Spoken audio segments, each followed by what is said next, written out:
لله نحمده ونصلي على رسوله الكريم أما بعد أعوذ بالله من الشيطان الرجيم بسم الله الرحمن الرحيم إن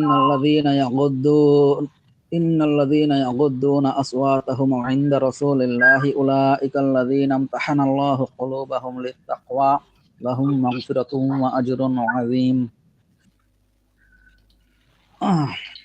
আলহামদুলিল্লাহ আমরা একটা অনলাইন মুযাকারা মজলিসে বসার সুযোগ হয়েছে। কোরআন এবং হাদিস থেকে আল্লাহ তাআলা তৌফিক দিলে ইনশাআল্লাহ কিছু কথা আলোচনা করা হবে। আয়াত একটা পড়া হয়েছে সূরা হুজুরাত 26 নম্বর পারা 14 নম্বর পৃষ্ঠার শেষ দিকে আয়াত নম্বর 3। আল্লাহ তাআলা বলেন ইন্নাল্লাযীনা ইয়াগুদ্দুনা আসওয়াতাহুম ইনদা রাসূলিল্লাহ, যারা আল্লাহর রাসূলের সামনে নিজেদের কণ্ঠস্বর নিচু করে, উলাইকাল্লাযীনা ইমতাহানাল্লাহু কুলুবাহুম লিত্তাকওয়া, আল্লাহ তাআলা তাদের অন্তরকে তাকওয়ার জন্য পরিশোধিত করেছেন। লাহুম মাগফিরাতুম ওয়া আজরুন আযীম, তাদের জন্য রয়েছে ক্ষমা ও মহা পুরস্কার। এটা আয়াতের মোটামুটি তর্জমা। তো আমার বিষয় আজকের আলোচনার অনির্দিষ্ট, আমি ইচ্ছা করছি তাকওয়ার উপরে কিছু আলোচনা করার জন্য। তাকওয়া সেই জিনিস যেটা দিয়ে রাসূল সাল্লাল্লাহু আলাইহি ওয়াসাল্লামের সাহাবায়ে কেরামকে আল্লাহ তাআলা পরীক্ষা করছেন। আল্লাহ তাআলা অন্তর পরীক্ষাকারী। বাহ্যিক বেশভূষার প্রতি আল্লাহ তাআলা যতটুক দৃষ্টি দেন এর চেয়ে বেশি আল্লাহ তাআলার মনোযোগ থাকে আমাদের অভ্যন্তরীণ তাকওয়ার উপর। এখন তাকওয়া দ্বারা কেন পরীক্ষা করলেন? তাকওয়া দ্বারা পরীক্ষার কারণ কি? আল্লাহ তাআলা কোরআনের আরেক জায়গায় সূরা ইউনূস এক আয়াতে আলোচনা করেন, আলা ইন্না আউলিয়া আল্লাহি লা খাউফুন আলাইহিম ওয়া লা হুম ইয়াহজানুন আল্লাযীনা আমানু ওয়া কানু ইয়াত্তাকুন। অর্থ, আল্লাহ তাআলা নিশ্চয়ই আল্লাহর ওলিদের কোনো ভয় নাই, কোনো পেরেশানি নাই। ভয় নাই, পেরেশানি নাই বলতে আসলে ভয় আছে, ভয়ের বাস্তবায়ন ঘটবে না। আল্লাহর ওলি যারা, তারা আখিরাতকে ভয় করে, আল্লাহকে ভয় করে, আল্লাহর আযাবকে ভয় করে। কিন্তু যারা আল্লাহর ওলি, তাদের ভয় পাবে, ভয়ের বাস্তবায়ন ঘটবে না। তারা কবরের আযাবকে ভয় পাবে, কবরের আযাব থেকে তাদের মুক্তি দেওয়া হবে ইনশাআল্লাহ। তারা পুলসিরাতকে ভয় পাবে, পুলসিরাতের আযাব থেকে মুক্তি পাবে। ভয় পাবে, ভয়ের বাস্তবায়ন ঘটবে না। লা খাউফুন আলাইহিম ওয়া লা হুম ইয়াহজানুন, তারা পেরেশানি থাকবে না, তাদের চিন্তা দুশ্চিন্তা এগুলা তাদের থাকবে না। মানে আখিরাত সম্পর্কিত যত পেরেশানি আছে এগুলো থাকবে না।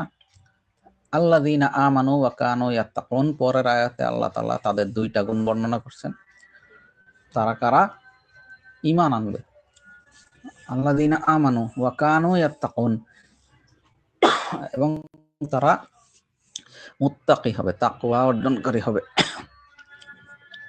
তাকওয়া অর্জন মূলত ঈমানের একটা দাবি। ঈমানের পরেই তাকওয়া। আর আল্লাহ তাআলা যখন সাহাবায়ে কেরামকে পরীক্ষা করছেন, উলাইকাল্লাযীনা ইমতাহানাল্লাহু কুলুবাহুম লিত্তাকওয়া, আল্লাহ তাআলা ইমতিহান নিছেন, তাদের পরীক্ষা নিছেন তাকওয়ার, এবং তারা সেই পরীক্ষায় পাশ করছেন।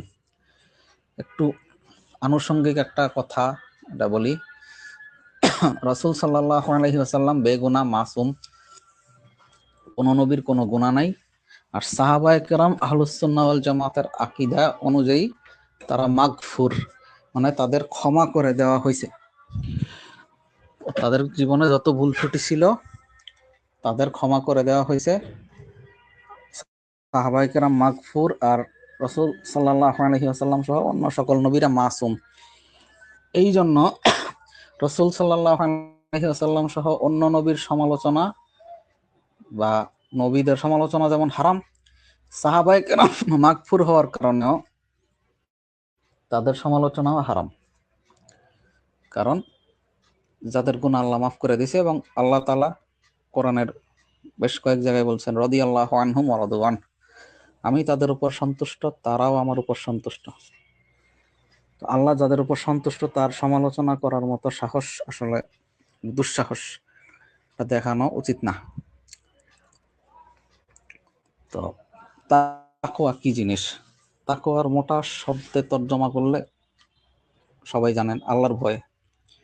আল্লাহর ভয়কে তাকওয়া বলে। তো আরেকটু সাদামাটা তর্জমা করলে হয় তাকওয়া অর্থ গুনাহ ছেড়ে দেওয়া, গুনার কাজগুলা ছেড়ে দেওয়া। কেন তাকওয়া অর্জন করব? কোরআনের এই সূরা হুজুরাতেরই আরেক পাশের আয়াতে আছে, ইন্না আকরামাকুম ইনদাল্লাহি আতকাকুম। আল্লাহ তাআলার কাছে সবচেয়ে সম্মানিত কে? যার তাকওয়া সবচেয়ে বেশি। তো তাকওয়া শুধু দুনিয়াতে দরকার এমন না, আখেরাতে মুক্তির জন্য তাকওয়া দরকার। তাকওয়া অর্থ গুনাহ ছেড়ে দেওয়া, এটা শাব্দিক তর্জমা করলাম, কিন্তু তাকওয়ার অনেকগুলো স্তর আছে। আমি নিজের থেকে কিছু বলার চেষ্টা করব। এই তাকওয়া সম্পর্কে আমি একটা বিস্তারিত তাফসির শুনছিলাম। আমাদের দেশে তাফসিরের একজন বিখ্যাত আলেম শাইখুত তাফসির আল্লামা খুরশিদ আলম কাসিমি হাফিজাহুল্লাহ, উনি এখনো তাফসির করে। ওনার মুখ থেকে যে কথাগুলো শুনছি সেগুলোই আমি নকল করি। তাকওয়ার 7টা স্তর মুফাসসিরিনে কেরাম আলোচনা করছে। এর ভিতরে প্রথম স্তর শিরিক এবং কুফর থেকে বাঁচা, দ্বিতীয় স্তর বিদাত থেকে বাঁচা, তৃতীয় স্তর কবিরা গুনাহ থেকে বাঁচা, চতুর্থ স্তর সগীরা গুনাহ থেকে বাঁচা, পঞ্চম স্তর সন্দেহযুক্ত জিনিস থেকে বাঁচা, 6 নম্বর স্তর অহেতুক কাজকর্ম এবং কথাবার্তা থেকে বাঁচা, 7 নম্বর দুনিয়াতে যত কাজ আছে, দুনিয়াবি হোক আখেরাতের হোক, সবকিছু আল্লাহ তাআলার জন্যই করা। যদি কেউ পারেন নোট করতে পারেন, কাজে দিবে। আমি আবার বলি, প্রথম কাজ তাকওয়ার প্রথম স্তর শিরক এবং কুফর থেকে বাঁচা, 2 নম্বর বিদআত থেকে বাঁচা, 3 নম্বর কবিরা গুনাহ থেকে বাঁচা, 4 নম্বর সগীরা গুনাহ থেকে বাঁচা, 5 নম্বর হচ্ছে সন্দেহযুক্ত জিনিস থেকে বাঁচা, 6 নম্বর অহেতুক কথাবার্তা কাজকর্ম থেকে বাঁচা, 7 নম্বর আল্লাহ তাআলার জন্যই সব কাজ, শুধুমাত্র আল্লাহর সন্তুষ্টির উদ্দেশ্যেই করা। এক একটা পয়েন্ট আলোচনা করতে গেলে অনেক বিস্তারিত লম্বা সময়ের দরকার। তো আমাদের পরে আরেকজন মেহমান আছে, ভাই আরো বিস্তারিত আলোচনা করবে। যারা আলোচনা এখন শুনতেছি তারা এই 7টা পয়েন্ট একটু খেয়াল করি। শিরক থেকে বাঁচা। শিরক হচ্ছে আল্লাহ তাআলার জাত সিফাত ইলাহিয়াতের মধ্যে অন্য কাউরে শরীক করা, আল্লাহ ছাড়া অন্য কেউ ইবাদতের উপযুক্ত এই কথা বিশ্বাস করা, এটাই শিরক। একটা হচ্ছে নাস্তিকতা, আল্লাহ বিশ্বাস না করা, ওইটার চেয়ে ভয়ঙ্কর হচ্ছে শিরক, মানে আল্লাহর পাশাপাশি আরেকজনকে ইবাদতের অংশীদার সাব্যস্ত করা। আচ্ছা, এখন আমাদের একটা অনেকের ভুল ধারণা আছে যে মক্কার কাফের যারা ছিল তারা আল্লাহ বিশ্বাস করতো না, মূর্তি পূজা করতো। ঘটনা, তারা আল্লাহ বিশ্বাস করত। কোরআনের বহু জায়গায় এমন আয়াত আছে, লা ইন সাআলতাহুম মান খালাকাস সামাওয়াতি ওয়াল আরদ লা ইয়াকুলুনাল্লাহ। তাদেরকে যদি জিজ্ঞেস করো আসমান জমিন কে সৃষ্টি করছেন, তারা অবশ্যই বলবে লা ইয়াকুলুনাল্লাহ, অবশ্যই আল্লাহ সৃষ্টি করছে। আল্লাহ তাআলা কে তারা অস্বীকার করে নাই কখনো। অস্বীকার যেটা করছে আল্লাহ তাআলার একত্ব বা তাওহীদকে অস্বীকার করছে, যে এক আল্লাহ কিভাবে এত কিছু পারে। তারা 360 মূর্তির পূজা করত, তারা মনে করতো যে 360টা মূর্তি তাদের জন্য সুপারিশ করবে আল্লাহর কাছে। তো এই রাস্তা দিয়ে, সূক্ষ্ম রাস্তা দিয়ে শিরক তাদের ভিতরে প্রবেশ করে। তো শিরক থেকে বাঁচা, সব রকমের শিরক থেকে বাঁচা। এখন শিরক তো আমাদের দেশে ভিআইপি শিরকও আছে, ছোটখাটো শিরকও আছে। ছোট শিরক বলতে গরিবের শিরক একটা, আর একটা বড় লোকের শিরক আছে। গরিবের শিরকে মাজার পূজা, মাজারে মান্নত করা, পীরের পায়ে সেজদা করা, এগুলাতে আপনি সম্ভ্রান্ত ব্যক্তিদের কম পাবেন। সম্ভ্রান্ত ব্যক্তিরা যে শিরিক করে এটা হচ্ছে আল্লাহর বিধানের জায়গায় অন্য কাউরে বিধানদাতা বানায় নেয়। আল্লাহ তাআলা একটা বিধান এক জায়গায় দিছে, সেট করছে, এটা রাষ্ট্রীয় আইনের নামে বা বিভিন্ন সামাজিক রীতিনীতি প্রথার নামে এইভাবে তারা আল্লাহ তাআলার বিধান লঙ্ঘন করে, আল্লাহর বিধানকে অন্য কিছু দিয়ে ম্যানিপুলেট করে, তারা আল্লাহর বিধানকে অল্টার করে, বিকৃত করে এবং নিজেদের পছন্দ মতো একটা বিধান বানায় নেয়। তো এরপরে মনে করে যে না, এখন ইসলাম এতটুকুর ভিতরে সীমাবদ্ধ, মোটামুটি আমার জন্য চলে। এইটা যে এক প্রকার শিরক হয়, আল্লাহ ছাড়া অন্য কাউকে বিধানদাতা বিশ্বাস করা, এটা আমাদের অনেকের অজানা। এই জন্য আর এই শিরকগুলো বেশি কারা করে? ক্ষমতাবানরা করে। এটা দুর্বল পাবলিক যারা আছে, ওই গরিবদের শিরক এটা না। এবং এই শিরক দ্বারা গরিবদের উপর জুলুম করা হয়। একটা কথা খেয়াল রাখতে হবে, ইসলামের কোনো বিধান দিয়ে কারো উপর কখনো জুলুম করা হয় নাই। কেউ যদি মনে করে ইসলামের কোনো বিধানের জন্য কারো উপর জুলুম হয়েছে, সে ইসলাম থেকে বের হয়ে যাবে। এটা আকীদার সাথে সম্পৃক্ত একটা মাসালা, খুব সূক্ষ্ম মাসালা। ইসলামের বিধান একটা অপছন্দ করা, ইসলামের বিধানকে অযৌক্তিক মনে করা, ইসলামের বিধানকে অচল মনে করা, এগুলা ঈমান ভঙ্গের কারণ। ওলামায়ে কেরাম থেকে এগুলো বিস্তারিত জানবেন, সামনে শিখবেন, কিন্তু মানে বেসিক যে জিনিসটা এটা বলার জরুরি মনে করলাম, এই জন্য বললাম। তো শিরক থেকে বাঁচা, সব রকমের শিরক থেকে আল্লাহ তাআলার কাছে রক্ষা চাওয়া, পানা চাওয়া, এবং শিরক থেকে মুক্তির একটা দোয়াও আছে। আল্লাহুম্মা ইন্নী আউযু বিকা আন উশরিকা বিকা ওয়া আনা আ'লামু আস্তাগফিরুকা লিমা লা আ'লাম। আল্লাহ, আমি তোমার কাছে জানা অজানা শিরক থেকে পানা চাই। তার মানে শিরক অজানাও হইতে পারে। তো এই দোয়াটা এটা মুখস্থ করে নেবেন, নিয়মিত আমলের চেষ্টা করবেন।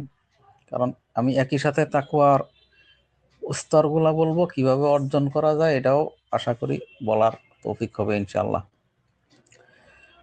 নাম্বার 1 শিরক থেকে যেটা আরেকটা আমল, এটা আমাদের আছে হাদিসের ভিতরে, বিশুদ্ধ হাদিস, যে ঘুমানোর সময় সূরা কাফিরুন তেলাওয়াত করবে। সূরা কাফিরুন তেলাওয়াত করলে সে শিরক থেকে মুক্ত। হাদিস, স্পষ্ট হাদিস। ছোট একটা আমল, মানে সংক্ষিপ্ত, ছোট না, আমলের গুরুত্ব অনেক, সংক্ষিপ্ত আমল। আমরা আমল লম্বা হইলে করতে মনে চায় না, সংক্ষিপ্ত আমল, এটা নিয়মিত করার চেষ্টা করবেন। কেউ নোট রাখলে খুব ভালো হয়। নাম্বার 2, শিরকের সাথে আরেকটা ব্যাপার কুফর। কুফর কোন কোন কাজে কুফর হয় এগুলার জন্য বিস্তারিত এখনো বাজারে অনেক বই আছে। মাওলানা হেমায়েতুদ্দিন সাহেবের আহকামে জিন্দেগি বই আছে, তারপরে কিতাবুল ঈমান আছে মুফতি মানসুরুল হক হাফিজাহুল্লাহর। আর যদি বই আপনাদের কেনার নাও থাকে, ইসলামী জিন্দেগি একটা অ্যাপ, এটা ইনস্টল করতে পারেন। তো ওইখানে কিতাবুল ঈমান বইটা আছে, কিতাবুল আকাইদ বইগুলা আছে। ওইখানে কুফর কি, কোন কুফরে ঈমান একবারে নষ্ট হয়ে যায়, ঈমান আবার নবায়ন করতে হয়, এগুলো বিস্তারিত আলোচনা আছে।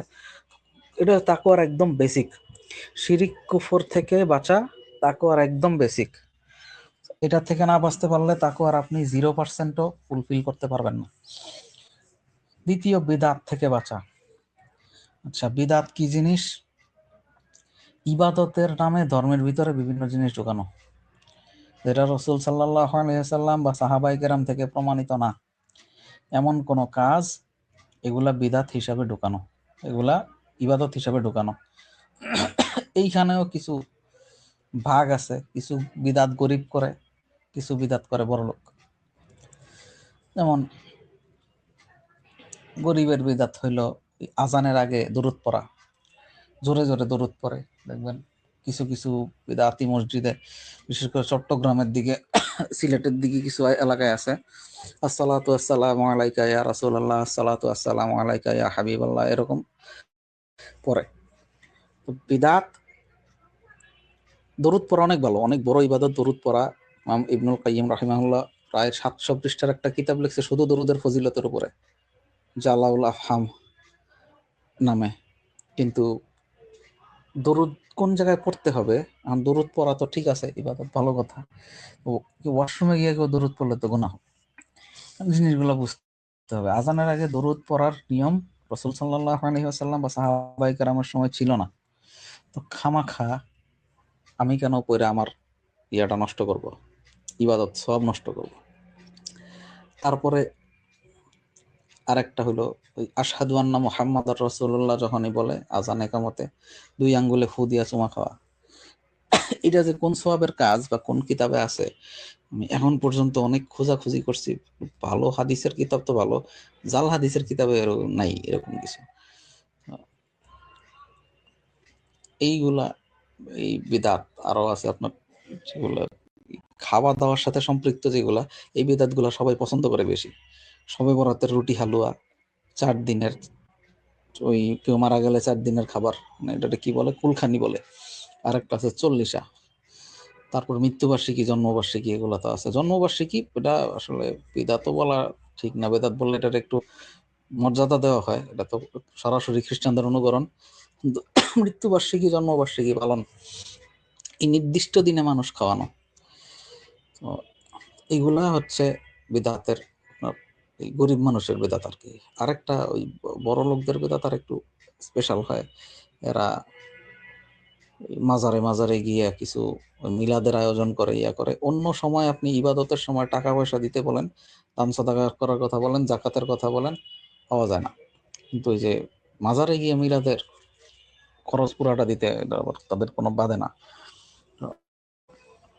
বিদাত থেকে তওবা করা। বিদাতের ক্ষতিটা কি? বিদাতের ক্ষতি হচ্ছে রাসূল সাল্লাল্লাহু আলাইহি ওয়াসাল্লাম আর বিদাতির মাঝখানে একটা পর্দা পড়ে যাবে। ওই দিন নবীজি সুপারিশ করতে চাইলেও পারবেন না। বিদাতির বেলায় নবীজির সুপারিশ একদম বন্ধ, হাউজে কাউসারের পানিও খাইতে পারবে না। আর কুফর শিরিক থেকে তওবা করা যায়, কুফর শিরিক গুনাহ, এটা মানুষের অন্তরে ঢুকে, এটা থেকে তওবা করা সহজ। কিছু কিছু ক্ষেত্রে বিদাত থেকে তওবা করা কঠিন, কারণ বিদাত সে মনেই করে এটা সওয়াবের কাজ। সওয়াবের কাজ যেই জিনিস, ওই জিনিস থেকে আবার তওবা কি? তাদের মানসিকতা অনেকটা এরকম। এবং এটা অনেক দলিল হাদিল্লা তর্ক বিতর্ক দিয়েও বোঝানো সাধারণত সম্ভব হয় না। তো এটা হচ্ছে ২ নম্বর অংশ, যে বিদাত থেকে তওবা করা। আর ৩ নম্বর কবিরা গুনাহ থেকে তওবা করা। এই ৩টা জিনিস এক সেটে রাখতে পারেন। এটা আপনার জাহান্নাম থেকে বাঁচতে হলে এই ৩টা থেকে তওবা করা ফরজ। তাকওয়ার এই ৩ অংশ অন্তরে ধারণ করাটা ফরজ। কারণ এই ৩টার যে কোনো একটা যদি আমলনামায় থাকে, কিছু কিছু গুনার জন্য চিরকালীন জাহান্নামী হইতে হবে, অথবা লম্বা সময় আযাবের ভিতরে ভুগতে হবে। তো যেই সমস্যা হচ্ছে ৩ নাম্বার কবিরা গুনাহ। কবিরা গুনাহ আমার তাকওয়ার পথে একটা বড় বাধা। কবিরা গুনার সংখ্যা ১০০ পার হয়ে গেছে, আরো বেশি আছে হয়তো। তো হাদিসের কিতাবে পাওয়া যায় আকবারুল কাবায়ের ৭টা, এর ভিতর আবার শিরকও আছে। শিরক, তারপরে পিতামাতার অবাধ্য হওয়া,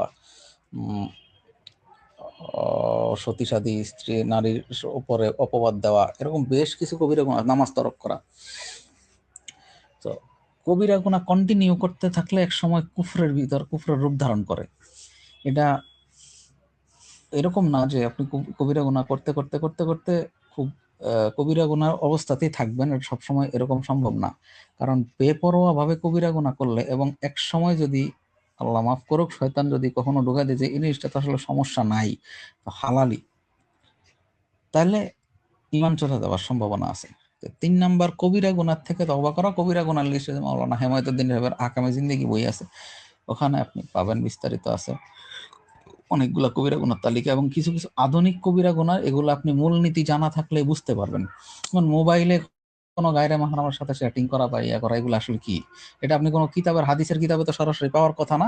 বাকি মূলনীতি যদি জানেন যে গায়রে মাহরামের সাথে আমার সব ধরনের সম্পর্ক, এগুলা আসলে কতটুক জায়েজ, কতটুক বৈধ অবৈধ, এটা জানলে আশা করি ক্লিয়ার হয়ে যাবে। কবিরা গুনাহ থেকে তওবা করা। এবং কিছু কিছু কবিরা গুনাহ অনেক ভয়াবহ, যেমন নামাজ তরক করার ব্যাপারটা। আহলুস সুন্নাহ ওয়াল জামাতের অনেক ইমামের মতে নামাজ তরককারী ঈমান থাকে না। এবং ইসলামে বেশ কিছু অপরাধের জন্য শাস্তি আছে, দুনিয়াতেই শাস্তি আছে, আখিরাতের শাস্তি তো আছেই। যেমন জিনা, তারপরে চুরি, মদ পান, তারপরে হচ্ছে মুরতাদ হয়ে যাওয়া এবং নামাজ তরক করা। নামাজ তরক করার জন্য ইসলামে দুনিয়াতেই শাস্তি দেওয়ার বিধান আছে। তো এটা যেন তেন কবিরা গুনাহ না। কবিরা গুনাহগুলোর ক্ষেত্রে শামসুদ্দিন জাহাবি রহমাতুল্লাহি আলাইহির কিতাবুল কাবায়ের একটা বই আছে, এটাও পড়তে পারেন। এই বইটা অনেক গুরুত্বপূর্ণ বই। এগুলা কবিরা গুনার জন্য আশা করি এবং খুব মুফিদ হবে। আরেকটা ফাঁকে আমি বলতে পারি, এটা সাজেশন হিসেবে নিতে পারেন। মাওলানা আশিক এলাহি বুলন্দ শহরি রহমাতুল্লাহ আলাইহির একটা বই আছে তওবা এবং ইস্তেগফারের উপরে, সেটা এমদাদিয়া লাইব্রেরি থেকে প্রকাশ করা হয়েছে। এই বইটা সাধু ভাষায় লেখা হলো, খুব চমৎকার বই। এখানে তওবা ইস্তেগফারের সব রকম পদ্ধতি বিস্তারিতভাবে বর্ণনা দেওয়া আছে এবং শেষে কবিরা গুনার একটা তালিকা নস সহ আয়াত হাদিস সহ দেওয়া আছে যে এটা কোন আয়াতের আলোকে কোন হাদিসের আলোকে কবিরা গুনাহ।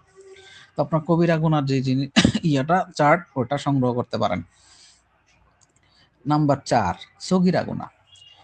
ওইটা প্রথম 3টা বললাম, এগুলা তাকওয়ার বেসিক স্তর, এগুলা তাকওয়ার প্রাথমিক স্তর।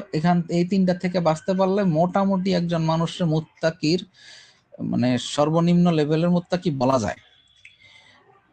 আর আরেকটু উঁচু স্তরের মুত্তাকি হইতে হলে যে দুইটা এখন আলোচনা করব, মধ্যম স্তরের মুত্তাকি হইতে হলে এখন যে 3টা আলোচনা করব। সগীরা গুনাহ থেকে বাঁচা। আচ্ছা, সগীরা গুনার তালিকাও ওই আহকামে জিন্দেগির ভিতরে আছে, লম্বা কিছু সগীরা গুনাহ তালিকা। সগীরা গুনাহ মানে ছোট গুনাহ, আসলে কোনো গুনাহই ছোট না।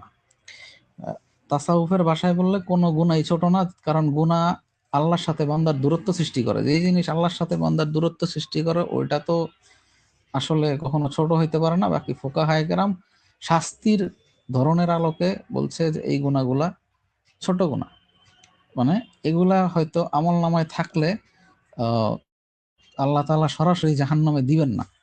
কবিরা গুনাহ আমল নামায় একটা থাকলেই যদি তওবা না করে কেউ মারা যায়, তাহলে আল্লাহ শাস্তি দিয়া জান্নাতে দিতে পারেন, অথবা আল্লাহ ইচ্ছা করলে মাফ করতে পারেন। কিন্তু এটা কোনো মুমিনের এরকম করা উচিত না, এরকম রিস্ক নেওয়া উচিত না যে আমি কবিরা গুনাহ করব, আল্লাহ মাফ করে দিবে। আল্লাহ মাফ করবে, আল্লাহ মাফ করলে তো শিরিক বান্দার হুকুম, আল্লাহ মাফ করে দিতে পারে। কিন্তু যেমন শেখ আহমদুল্লাহ হাফিজাল্লাহ একটা সুন্দর উদাহরণ দেন, আপনার কাছে একটা ওষুধ আছে, যে কোনো কাটা, যে কোনো জিনিস ভালো হয়ে যাবে, যে কোনো জখম ভালো হয়ে যাবে। এরপরে আপনার হাতে একটা ছুরি দেওয়া হলো, বললো যে আপনি একটা জিনিস জায়গা কাটেন আপনার শরীরের, তারপরে ওই ওষুধটা ব্যবহার করেন। ওষুধ থাকার পরেও এই কাজ যেমন কেউ করবে না, জাহান্নামের মতো একটা কঠিন জায়গায় যাওয়ার রিস্ক, এটা যদি আল্লাহ তাআলা মাফ করেও, তাহলে তারপরেও এই জিনিসটা করা এটা উচিত না। তো সগীরা গুনাহ তালিকা, সগীরা গুনাহ সম্পর্কে একটা গুরুত্বপূর্ণ আকীদা, এটা মাথায় রাখা দরকার। সগীরা গুনাহ বারবার করতে থাকলে কবিরা পরিণত হয়। সগীরা গুনাহ যদি কোনো গুরুত্বহীনতার সাথে করা হয়, এই নেওয়া হয়, হালকাভাবে নেওয়া হয়, তাহলে সগীরা গুনাহ একসময় কবিরা গুনাহতে লিপ্ত হয়, কবিরা গুনাহে পরিণত হয়। তো সগীরা গুনাহ আসলে ছোট গুনাহ এরকম না। তো সগীরা গুনার একটা যেটা হয়েছে, ওটা যে কোনো নেক আমলের মাধ্যমে মাফ হয়ে যায়। বিভিন্ন নেক আমলের মাধ্যমে সগীরা গুনাহগুলা আস্তে আস্তে মাফ হওয়ার সম্ভাবনা আছে। যেমন এক নামাজ থেকে আরেক নামাজের মধ্যবর্তী সময় যে কেউ ফজর পড়লো, তা আগের দিন আগের এশা পর্যন্ত, এশা থেকে ফজর পর্যন্ত হওয়া সগীরা গুনাহগুলা মাফ।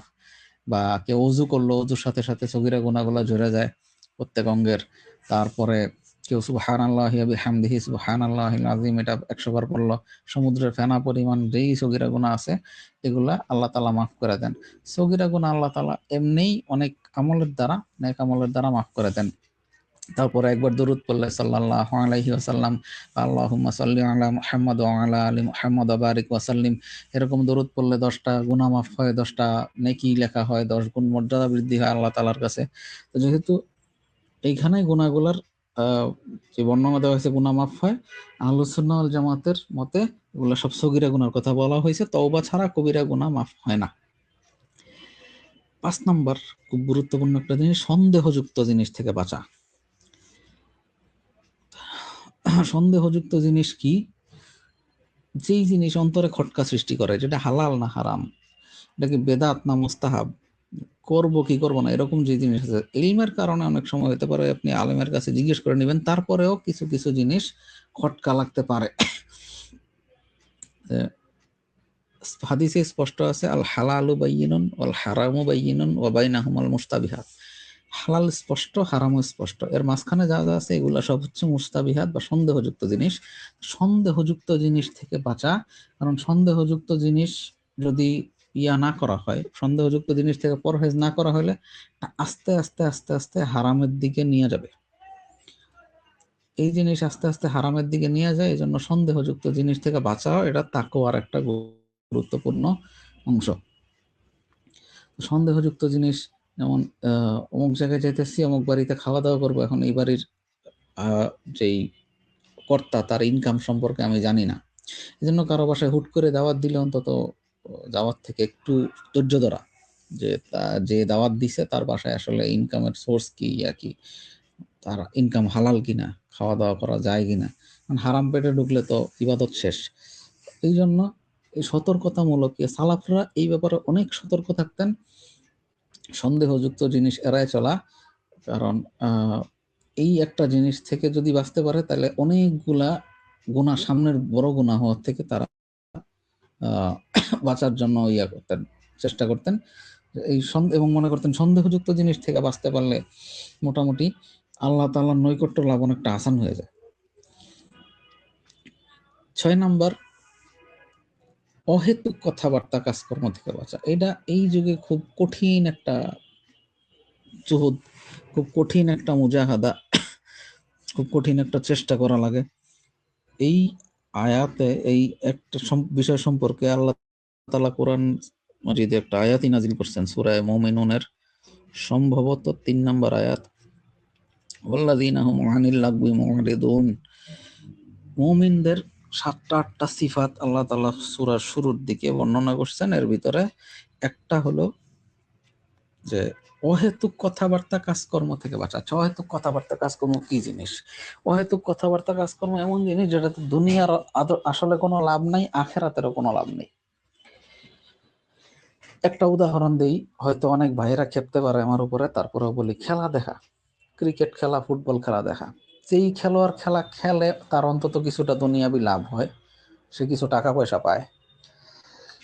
আর আখেরাতের ব্যাপারে তারটা আল্লাহর উপর ন্যস্ত করা হলো, আল্লাহ জানে তার সাথে মুআমালা কি হবে। যদি মুসলিম হয়, অধিকাংশ খেলোয়াড়েরই তো অমুসলিম, যেগুলো আমরা ফুটবল ক্রিকেটে দেখি। আর আমরা যারা খেলা দেখি, আমাদের কি হয়, কিছু সময় নষ্ট হয়, না ইনকাম করলাম, না দুনিয়ার কোনো কাজ হলো, না আখেরাতের কোনো কাজ হলো। এই সময় যদি আমি ঘুমাইতাম তাহলে কাজে দিত। উল্টা হয় কি, কিছু কবিরা গুনার ভাগিদার হই।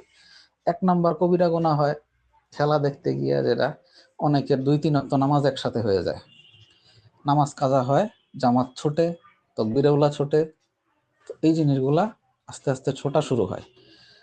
আর চোখের গুনাহ আছে, খেলার মাঝখানে অবশ্যই নারী দিয়ে অ্যাড দেয়, খেলার মাঝখানে অবশ্যই বেগানা মহিলা থাকে, তারপরে যারা মহিলারা খেলা দেখে তাদের সঙ্গে বেগানা পুরুষ থাকে, চোখের গুনাহ তো হয়। আবার কোনো কোনো খেলার মাঝখানে কিছু কিছু মিউজিকওয়ালা অ্যাডও থাকে। গুনাহ হয় না খেলার ক্ষেত্রে, খেলা দেখার ক্ষেত্রে এইটা বলা খুব মুশকিল। তো খেলাধুলা এই যে একটা অহেতুক কাজ, এই অহেতুক কাজে আমার দুনিয়ার লাভ তো হয়ই না, আখেরাত তো গেছে, আখেরাতের ক্ষতিতে যা হওয়ার হয়, দুনিয়ারও কিছু লাভ হয় না। অথচ যে খেলতেছে সে হয়তো কিছু টাকা পয়সা পাবে, তার একটা মন্দের ভালো হইলেও লাভ আছে। তো আমরা আটকায় গেলাম কি, আমরা শুধু নীরব দর্শক, আমাদের দুনিয়া খাসিরাত, দুনিয়া ওয়াল আখিরাত দুইটা বরবাদ একসাথে। এই সময় অনেক প্রোডাক্টিভ কাজ করা যেত। কিছু না করলেও কেউ যদি এই সময় এই এক পারা তেলাওয়াত করে, অথবা 10 বার সূরা ফাতিহা পড়ে, 10 বার সূরা ইখলাসও পড়ে, তাও অনেক লম্বা সওয়াবের ভাগীদার হবে। কিন্তু এখন এগুলা বোঝাইতে গেলে অনেক ভাই রাগ করে। যাক, যেটা বলার দরকার ওটা বললাম। এরপরে 6 নাম্বার ছিল এটা, অহেতুক কথাবার্তা কাজকর্ম থেকে বিরত থাকা। অহেতুক কথাবার্তা কাজকর্ম থেকে বিরত থাকার গুরুত্ব দেওয়ার এত কারণ হলো, এই একটা জিনিস আপনার বাকি যে 5টা পিছনে ফেলায় আসছেন, বাকি যে 5টা ধাপ তাকওয়ার, ওই রাস্তাগুলো একটা একটা খুলে দেয়। কেমনে? অহেতুক কাজকর্ম করতে করতে এক সময় মানুষ সন্দেহযুক্ত জিনিসে লিপ্ত হয়ে যায়। সন্দেহযুক্ত জিনিস রেগুলারলি করতে থাকলে সে সগীরা গুনাহতে অবশ্যই পড়বে। সগীরা গুনাহ রেগুলার করতে থাকলে এক সময় কবিরা গুনাহতে লিপ্ত হবে। কবিরা গুনাহ কন্টিনিউ করতে থাকলে বিদআত, কুফর, শিরক এগুলাতে সে লিপ্ত হওয়ার সম্ভাবনা অনেক বেশি। কারণ এক একটা গুনাহ আস্তে আস্তে আপনার নেক আমলের দরজা বন্ধ করে দেয়, এবং সবচেয়ে ভয়ঙ্কর যে কাজ, ইসলাম সম্পর্কে ইলম অর্জনের রাস্তা বন্ধ করে দেয়।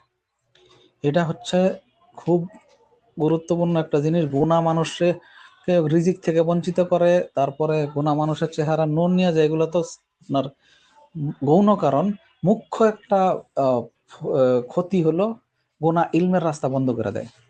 গুনাহগারকে আল্লাহ তাআলা আল্লাহর ইলমের নূর কখনো দেয় না। হয়তো সে কিছু ইনফরমেশন জানবে, কোরআন হাদিসের কিছু আয়াত জানতে পারে, কিন্তু এগুলার সঠিক বুঝ যেগুলা, এই জিনিসটা তার ভিতরে ঢুকতে এটা একটা বড় বাধা হলো গুনাহ। সর্বশেষ এই স্তরটা সবচেয়ে কঠিন। যদি কেউ খুব পরিশ্রমের মাধ্যমে এটা আনতে পারে, এটা আসলে নবীদের সিফাত, নবীদের গুণ। যদি খুব পরিশ্রম করে কেউ আনতে পারে আলহামদুলিল্লাহ, কিন্তু কঠিন। 7 নম্বর যেটা, দুনিয়াতে যত কাজ আছে, যত কাজ আপনার দুনিয়াবি হোক আখিরাতের হোক, যত কাজ শুধুমাত্র আল্লাহর সন্তুষ্টির জন্য হয়। নবীদের এই কাজগুলা এরকম ছিল।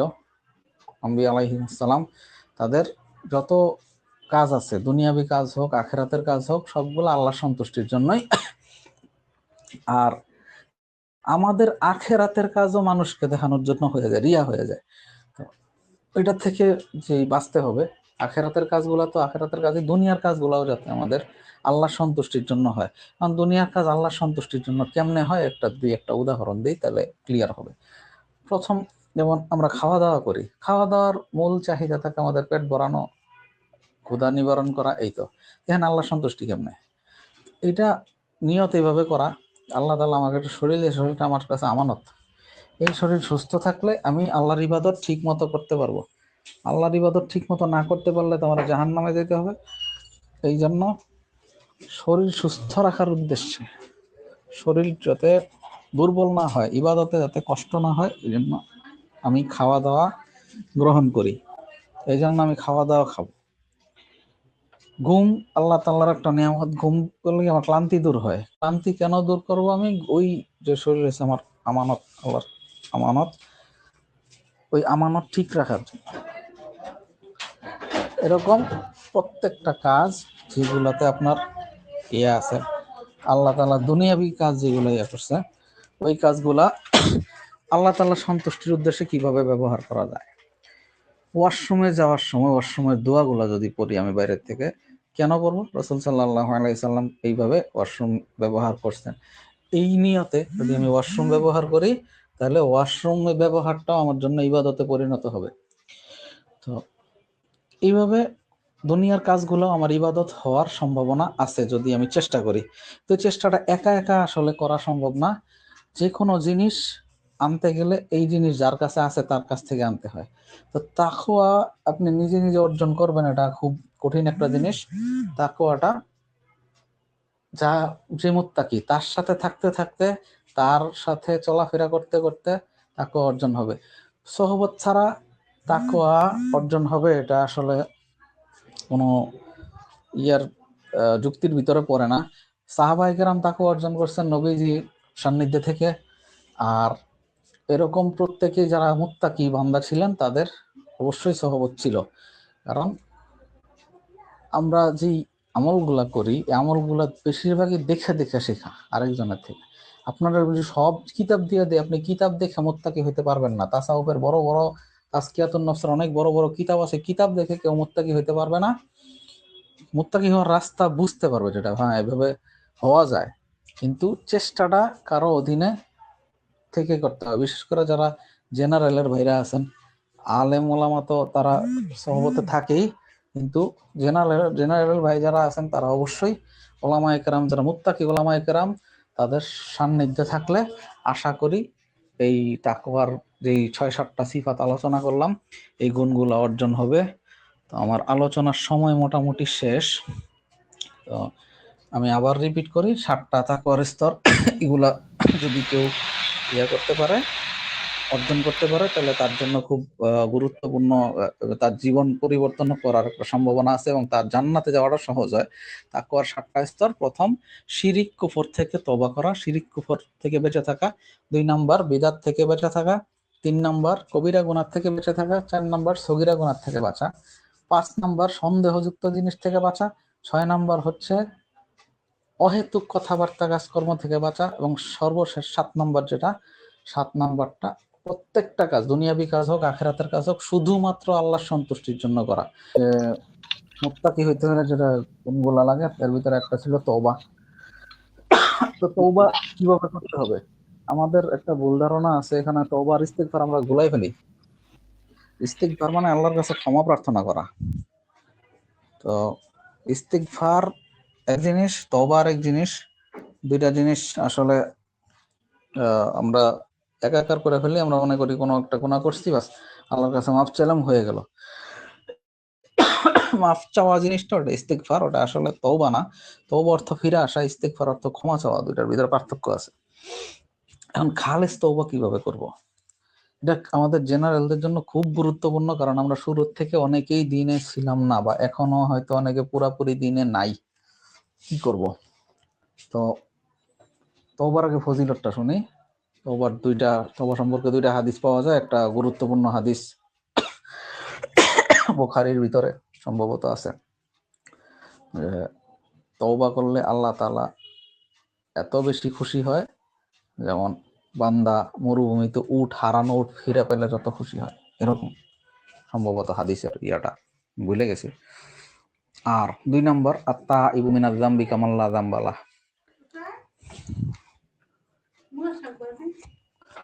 তো আত্তাইবু মিনাজ যামবি কামান লা যামবা লাহ, এটার অর্থ হলো তওবাকারী ব্যক্তি এমন যেন সে জীবনে গুনাহই করে নাই।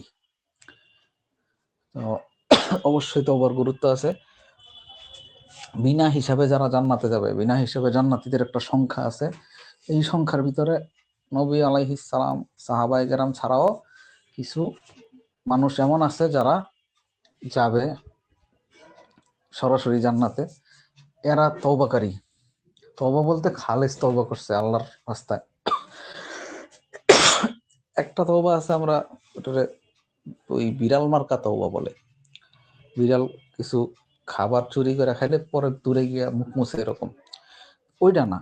ওই অনেকে গালে দুই থাপ্পড় দিয়ে বলে তওবা তওবা, এরকম না। তওবা জিনিসটা আসলে এত হালকা কোনো জিনিস না। তওবার যে ইয়াগুলো আছে, ওখানে 6টা শর্ত যদি ঠিক থাকে, মিনিমাম 5টা, 6টা শর্ত ক্ষেত্র বিশেষে, এই 6টা জিনিস ঠিক থাকলে এটা তওবা হিসাবে, তওবায়ে নাসুহা, যেটা কোরআনের আয়াত আছে সূরা তাহরিম 28 পারার শেষ পৃষ্ঠা, ইয়া আইয়ুহাল্লাযীনা আমানু তুবু ইলাল্লাহি তাওবাতান নাসুহা। এইখানে নাসুহা নয়, ওই একটা জাল ঘটনা আছে, নাসুহা নামে এক ব্যক্তি তওবা করছে, এরকম না। তওবায়ে নাসুহা মানে খালেস তওবা, এমন তওবা যেটার পরে আর কোনো গুনাহ অবশিষ্ট থাকে না তার আমলনামার ভিতরে।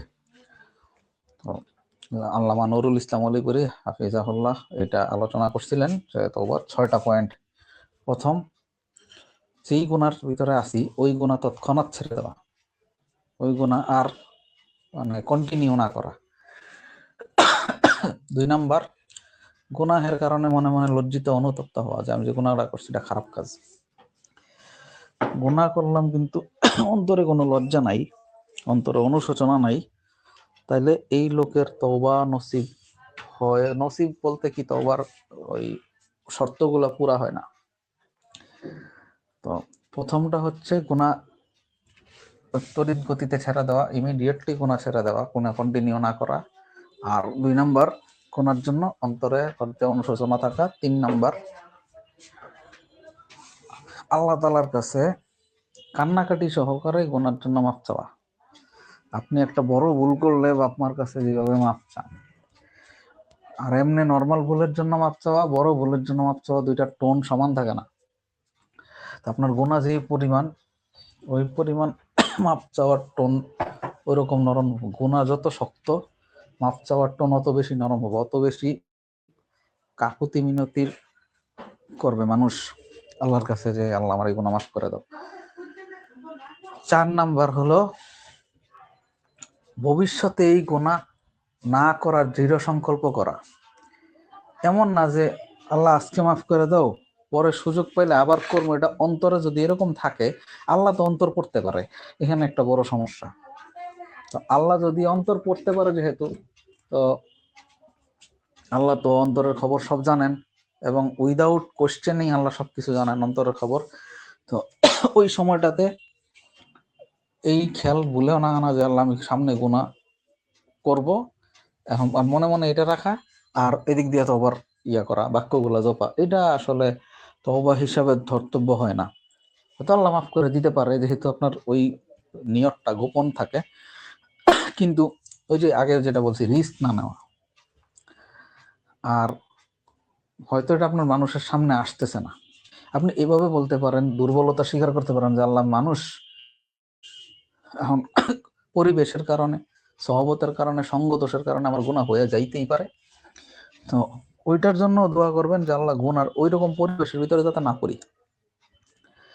তাহলে আর এটা আল্লাহ বুঝবে যে আমার বান্দা দুর্বলতা স্বীকার করছে, তো আল্লাহ রহম করতে পারে। আল্লাহ তাআলা রহমত করাই আল্লাহর সিফাত। কাতাবা আলা নাফসিহি রাহমা, এরকম আয়াত আছে সূরা আনামের ভিতরে, যে আল্লাহ তাআলা নিজের জন্য বান্দার উপর রহমত করে, এটা আবশ্যক করে নিয়েছেন। তো এটা হচ্ছে 4 নাম্বার। এই 4টা পয়েন্ট হচ্ছে আপনার তওবার বেসিক, প্রাথমিক। গুনাহ কন্টিনিউ না করা, ইমিডিয়েটলি গুনাহ ছেড়ে দেওয়া। 2 নাম্বার, গুনার জন্য অন্তরে অনুশোচনা করা, লজ্জা থাকা, পাপ বোধ থাকা যে না আমি কাজটা খারাপ করছি। 3 নাম্বার, কান্নাকাটি সহকারে আল্লাহর কাছে ইস্তিগফার করা যে আল্লাহ আমি আর এই গুনাহ করবো না, ভবিষ্যতে দৃঢ় সংকল্প করা যে এই গুনাহ আর করবো না, আল্লাহ এই গুনাহটা মাফ করে দাও। এখন 4 আর 5 নম্বর, এই দুটো আরো গুরুত্বপূর্ণ তওবার ক্ষেত্রে। আল্লাহর কিছু হক আমাদের উপর আছে, 5 বেলার নামাজ পড়া, রমজান মাসে রোজা রাখা, যাকাত দেওয়া, হজ করা, তারপরে বিভিন্ন কবিরা গুনাহ থেকে বাঁচা, যেগুলো আছে আল্লাহর হক। এই হকগুলো যদি বাকি থাকে, বাকি থাকলে আদায় করা। কেউ রমজান মাসে 30টা রোজা বালেগ হওয়ার পরে কিছুদিন রাখে নাই, সেটা আলেমদের কাছ থেকে জানবে যে হুজুর আমার এতটুক বাকি, এই কটা রোজা আমি এই বয়সে রাখি নাই, এটা রাখার পদ্ধতি কি, নিয়ম কি। তো যদি ওই আলেম যেভাবে সাজেশন দেয়, অথবা কেউ যদি জিজ্ঞেস করে যে আমি এত বছর জাকাত দিই নাই, আমার উপর জাকাত ফরজ আছে কিনা এটাও বের করে দেন, কতটুক ফরজ আছে, কতটুক দিতে হবে, কতটুক দিলে আমি জাহান্নাম থেকে বাঁচবো, এই পরিমাণ আমাকে বলেন, তাহলে আমি জাকাত আদায় করব। হজ বাকি থাকলে হজ করে নেওয়া, অথবা যে কোনো ফরজ কাজ যেটা আসলে আল্লাহ তাআলা দায়িত্ব দিয়ে রাখছে অনেক দিন, সেটা আমি আগে করি নাই, ওইগুলো আদায় করা।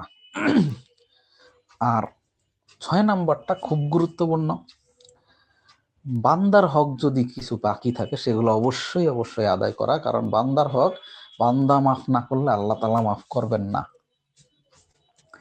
এরকম আছে।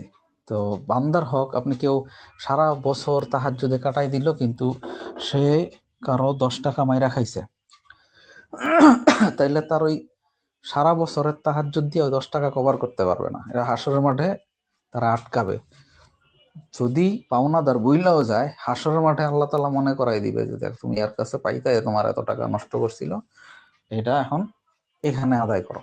তো প্রবলেম হলো হাসরের মাঠ জায়গাটা তো আর টাকা পয়সা দিয়ে চলে না, ওই জায়গায় নেকি আর গুনাহ দিয়ে চলে। তো যার কাছে আপনার আপনার পাওনা, তারাই আমার নেকি গুলা ফ্রি দিয়ে দিতে হবে, যার কাছে আর আমার ঋণ, তার গুনাহগুলো আমার নিতে হবে। এখন তার গুনার মাপ কত আর আমার নেকির অবস্থা কি, এগুলো তো আমি জানি না। এটা একটা ভয়ঙ্কর রকমের রিস্ক। তো কারণ বান্দার হক এগুলো আদায় করা, যথাসাধ্য আদায় করা। বিশেষ করে আমাদের দেশে একটা বাজে প্রচলন আছে বোনের সম্পত্তি নষ্ট করা, বোনের হক মাইরা খাওয়া। অনেক ভাই আছে এবং বোনের সম্পত্তির ভাগটা দেয় না। তো এরা দেখা যায় আসলে বড় বড় ওই মসজিদ মাদ্রাসার ইয়াতে আছে, সম্মানিত পদে আছে, এই পদগুলো আসলে তারা বাঁচাইতে পারবে না। আর এটা হচ্ছে খুব ভয়ঙ্কর একটা জিনিস, যে যদি বোন আবার হয়, বোন বা বোনের ছেলে মেয়ে সন্তান এতিম থাকে, ডাবল গুনাহ, এতিমের হক নষ্ট করা এটারও গুনাহ। তো এটা একটা উদাহরণ দিলাম। এরকম বহুত গুনাহ আছে যেটা আমরা করি। এটা একরকম আর্থিক ক্ষতি করা, কারো মর্যাদাগত ক্ষতি করা, অপবাদ দেওয়া বা ইয়া করা, কারো গীবত করা, এইগুলোও বান্দার হকের সাথে সংশ্লিষ্ট। এক্ষেত্রে কি করবেন, যদি সম্ভব হয়, যদি এমন হয় যে সম্পর্ক নষ্ট হওয়ার চান্স কম আছে, তাহলে সরাসরি গিয়ে মাফ চেয়ে নেওয়া, যে তুমি তোমার নামে হয়তো ইয়া করছি, কখনো ভুলে বিপদ জিঘাত করে ফেলছি, তোমার মাফ করে দাও। এটা একটা। 2 নাম্বার, যদি মাফ চাইতে গেলে হিতে বিপরীত হওয়ার সম্ভাবনা থাকে, কারণ আশরাফ আলী থানভী রহমতুল্লাহের লেখা আছে, আব্দুল্লাহ ইবনে মুবারক রহমতুল্লাহ আলাইহি লেখা আছে যে তার মাগফিরাতের জন্য গোপনে দোয়া করা, আল্লাহ তুমি তার গুনাহগুলো মাফ করে দাও, তার যেই গুনাহ আছে ওগুলো মাফ করো। এরকম রেগুলার দোয়া করতে থাকা, যার যার গীবত করা হয়েছে, যার যার হক নষ্ট করা হয়েছে। তো এইভাবে 6টা শর্ত যদি ইয়া করা যায়, পূরণ করা যায়, তাইলে আপনার ওই হাদিসের ইয়াতে পড়বেন, আর তা ইবু মিনাজ জামবি কামাল্লা জামবালা, সেই তওবাকারী ব্যক্তি এমন যে কখনো গুনাই করে নাই। 6টা শর্ত আবার বলি। সর্বপ্রথম গুনাহ তৎক্ষণাৎ ছেড়ে দেওয়া, ওই গুনার কন্টিনিউ না করা। 2 নাম্বার, গুনার জন্য পাপবোধ থাকা, অন্তরে লজ্জাবোধ থাকা, যে আমি যে গুনাহ করছি এই গুনাহটা আসলে করা ঠিক হয় নাই। বিশেষ করে আল্লাহর মর্যাদার দিকে খেয়াল করলে আমাদের কোনো গুনাই করা উচিত না, তারপরে মানুষ হিসাবে গুনাহ হয়ে যায়। 3 নাম্বার, গুনার জন্য ইস্তিগফার করা, মানে আল্লাহর কাছে মাফ চাওয়া, কান্নাকাটি সহকারে, বিনয়ের সাথে মাফ চাওয়া। 4 নাম্বার হলো ভবিষ্যতে এই গুনাহ করবো না, এটা দৃঢ় সংকল্প করা, ভবিষ্যতে এই গুনাহ আমার দ্বারা রিপিট হবে না, এরকম শক্ত জিনিস নিয়ে। যে নামাজ একবার ধরছেন, যে ভবিষ্যতে আমি আর কখনো নামাজ কাজা করবো না, কোনো অবস্থাতেই না।